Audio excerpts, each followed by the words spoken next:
Make a long story into a short story. Traditionally, an Anglo-Saxon community has been since probably the end of World War II. A lot of people, they stay in the area to the point where their kids stay in the area until they die. You could transplant the town 800 k's west and you'd fit in just fine. You know, we can't walk down the street without people knowing what we're doing or when we're working or when we're not working in the town. That's how small, being in Brisbane, that it is. Very unique, very old school in its characteristics. Everyone knows everyone, everyone knows who's new.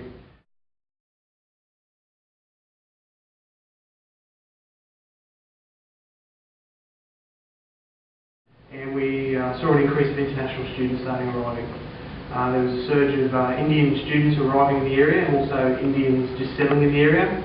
Also a lot of Rohingya being settled by immigration, being settled in the area. Now all of a sudden, going from people just seeing old Jim and Sue walking down the street to seeing 100 new faces in the area, this is quite a shock for them, and started a lot of nasty rumours and a lot of problems going in the area. Some of the rumours were being that they were taking all the resources off the local people. This was conflict over payphones of all things. We had fights over payphones at 7 o'clock to 10 o'clock at night. It got to the point where cars would drive past and egg people or throw rocks at people. Assaults over using computers in the libraries. Stories that some of the new people in the area raped Aussie girls. Stories going around the area like this, and then we get them fifth hand, and then all of a sudden, you know, it was threatening to be a mini escalation of large-scale fights in our area. We approached Cherie, asking for assistance, and started looking at how the best way to solve the problem. Our local school starts from prep all the way through to year 12. We identified after some of the investigation on the police side that a lot of the incidents occurring were mainly involving the young kids, because mum and dad's perceptions being pushed down to the kids, oh, we can't go down here anymore because, we're down there and it's not safe to go down there anymore.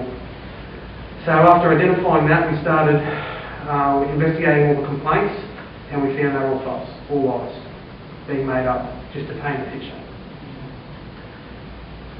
Working with Cherie, we learned about the Together for Humanity and what they offered and the education that they offer.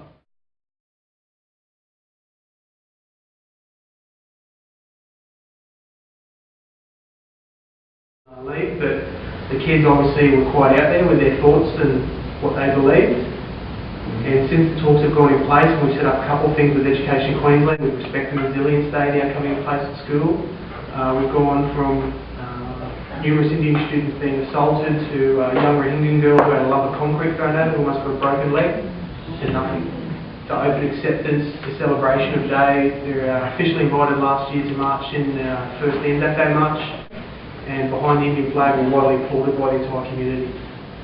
We haven't had any further assaults, threats, eggings or anything like that from our community since. All from engaging the young people and changing what their views were and challenging on their views. I really can't speak highly enough of what the Together for Humanity group brought to my area and the changes in my area. Like the school alone would be vandalised nearly every weekend without fail, hundreds of thousands of dollars, and now nothing.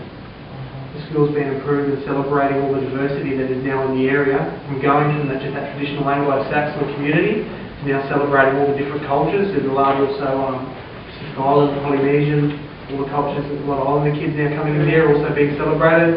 Also the Indian, the Rohingya kids, and all the other cultures there now coming in, and it's just brilliant. And I can't say a bad word. The work that's been done just in 2 days and the amount of attitude that's changed, I can't give enough applause to.